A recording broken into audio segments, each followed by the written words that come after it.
Hola, bienvenido. Bienvenidos a la continuación de este fascinante viaje por las Escrituras. Todos los días nos concentramos en un capítulo de la Biblia. Bueno, un capítulo, algunos aspectos destacados del capítulo. Después usted, o antes, espero complete la lectura y la meditación de todo el capítulo. Hoy nos concentraremos en Números 2, pero antes vamos a pedir la bendición de Dios. Y ahora, Señor, al estudiar tu palabra, invocamos tu presencia nuevamente entre nosotros para que nos guíes en la meditación, en el estudio y también en la puesta en práctica de tu mensaje para nuestra vida. Te lo pedimos, te lo agradecemos en el nombre de Jesús. Amén. Tal vez usted comenzó la lectura de la Biblia algunas veces en la vida y no pudo llegar hasta el final. Se fue quedando a medida que avanzaban los capítulos. Ni que hablar cuando llegamos al libro de Números, que parece tan árido, tan estadístico, tan de cosas viejas. Pero todo lo que está escrito en la Biblia está escrito para nuestra enseñanza. El apóstol Pablo fue muy claro al decir que todo está escrito para nuestra propia enseñanza. Y cuánto bien nos hace saber que en todo el mundo hay muchísimas personas que están participando de este plan. La lectura de un capítulo de la Biblia por día hasta completar toda la Biblia. Hoy nos vamos a concentrar en Números, capítulo 2. En el capítulo número 2 de Números, nos encontramos con el campamento, los campamentos, las tribus, los jefes, y cómo Dios dio indicaciones para que el pueblo pudiera avanzar con el campamento, con la expedición en el desierto, pero al mismo tiempo que pudieran cuidar del tabernáculo y que el tabernáculo, el santuario, fuese el centro de ese peregrinar y también el centro de cada lugar donde acampaban. Así resumiendo, tendríamos que decir que este capítulo muestra, enseña, cuenta cómo acampar y cómo marchar en orden allí en el desierto. Para entender todo el cuadro, nosotros tenemos un grupo numeroso de personas, ya dijimos en el día de ayer, 603.550, organizados en tribus, organizados por familia, cada uno con sus líderes y también con su sector de referencia. Todos vivían en carpas, en tiendas, de manera tal que mientras no estaban acampados y caminaban, tenían que transportar también sus tiendas. Cada tribu estaba junta, es decir, cada grupo familiar estaba junto y así avanzaban y así acampaban. Detrás de esto, de que todos trabajaban en tiendas y de que cada tribu estaba junto, está el principio del trabajo solidario entre todos y por otro lado está el principio de ayudarse unos a otros. Todos unidos en una misma dirección, todos marchando, todos transportando los distintos elementos o los distintos equipos. Hay otro principio presente en este capítulo y es que cada uno tenía un lugar, tanto para marchar como para acampar. Y que cada tribu tenía una bandera, un estandarte que la representaba y que actuaba como ilustración de ese grupo al cual pertenecían. Pero es interesante que en todo este esquema de caminar en el desierto y de acampar en el desierto con los peligros y riesgos de una expedición en el desierto, Dios había indicado con claridad que el tabernáculo tenía que estar en el centro. Y que desde el tabernáculo hacia un lado, hacia el otro y a determinada distancia, todos iban a terminar acampando. La distancia entre las primeras carpas y el santuario era de aproximadamente unos 850 metros, lo cual indicaba respeto y reverencia. Ahora, todo esto son lecciones que emanan de este capítulo 2 de Números. Repasemos. Orden, organización, liderazgo, trabajo solidario. Aun cuando la tarea era diferente, todo el mundo hacía algo que tuviera que ver con ese traslado, que tuviera que ver con ese campamento. Y en todas esas actividades que hacen a la sobrevivencia, que hacen al quedar fijo en un lugar, que hacen al traslado, en todas esas actividades hay un punto principal. Dios estaba en el centro. El elemento aglutinante de la peregrinación y del campamento era Dios a través del santuario.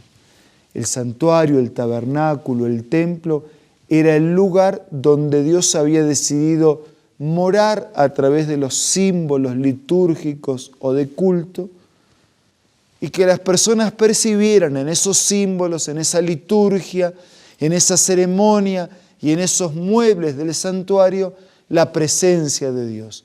Una presencia de Dios que limpia, una presencia de Dios que alimenta, una presencia de Dios que cura, una presencia de Dios que restaura, una presencia de Dios que ilumina, una presencia de Dios que protege.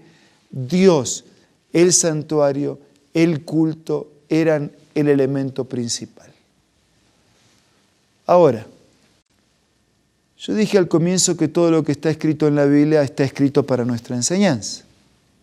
¿Qué tiene que ver eso del pueblo de Israel y las tiendas y las carpas y el peregrinar con nuestra vida? Bueno, nosotros también somos peregrinos. Nosotros también somos extranjeros. Esta tierra, así como está, no es nuestra morada definitiva. El plan inicial de Dios se malogró. Nosotros se lo echamos a perder. Dios no hizo un mundo lleno de cárceles, de hospitales, llenos de enfermedad, lleno de injusticia, lleno de miseria. No, ese no fue el plan de Dios. Eso es lo que nosotros malogramos del plan de Dios. Mientras tanto, nosotros somos peregrinos. Nosotros estamos de camino en esta tierra hasta recuperar la tierra que Dios había hecho originalmente. Es decir, hasta recuperar la vida que inicialmente Él había planeado para nosotros. Y en ese peregrinar por el desierto, en ese acampar, en ese trasladarse, Dios tiene que estar en el centro, en el santuario, en el tabernáculo, en tu vida, que es un santuario donde Dios quiere morar. Es allí donde ponemos a Dios en el centro de nuestra existencia, y cuando Él está en el centro, todo lo demás se acomoda. ¿Será que Dios está en el centro de tu vida? Todos tus movimientos giran alrededor de Dios y de su palabra, como una rueda de bicicleta.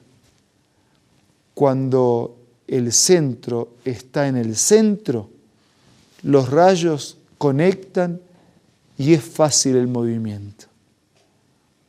Si Dios está en el centro, toda la vida queda conectada y es fácil trasladarnos a pesar de las dificultades. Por eso, si alguna cosa ha ocurrido en tu vida y por alguna extraña, inexplicable o vaya a saber qué razón, Dios no está en el centro, yo te invito y te propongo en este momento a que hagas un espacio, corras de tu vida y le des el centro a Dios. Vamos a tener una oración.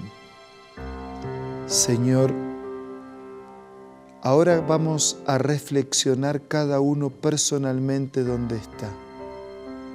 Ayúdanos a correr cosas o personas que ocuparon tu lugar, queremos ponerte a ti en el centro de nuestra vida. Recibe nuestra decisión, recibe nuestra petición. Lo hago en el nombre de Jesús. Amén.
La Biblia, la palabra de Dios, es una carta donde nuestro Creador expresa su amor hacia la humanidad.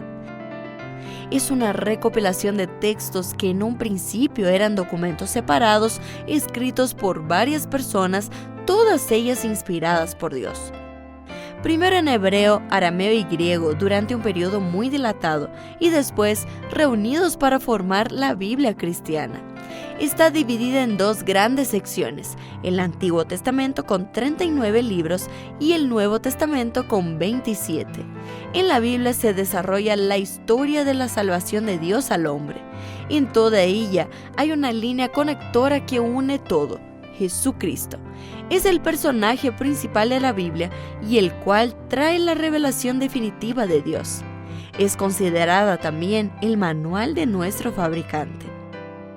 Es vital tener este ejemplar en casa y descubrir su valioso mensaje.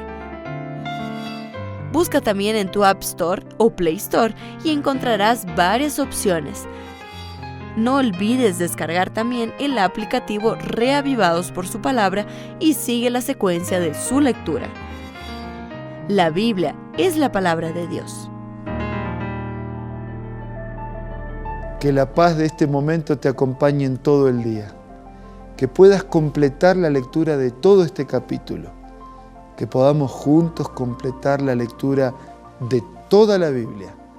Y que un día podamos juntos compartir la vida eterna de Dios. Mientras tanto, ahora y cada momento, seamos reavivados por su palabra.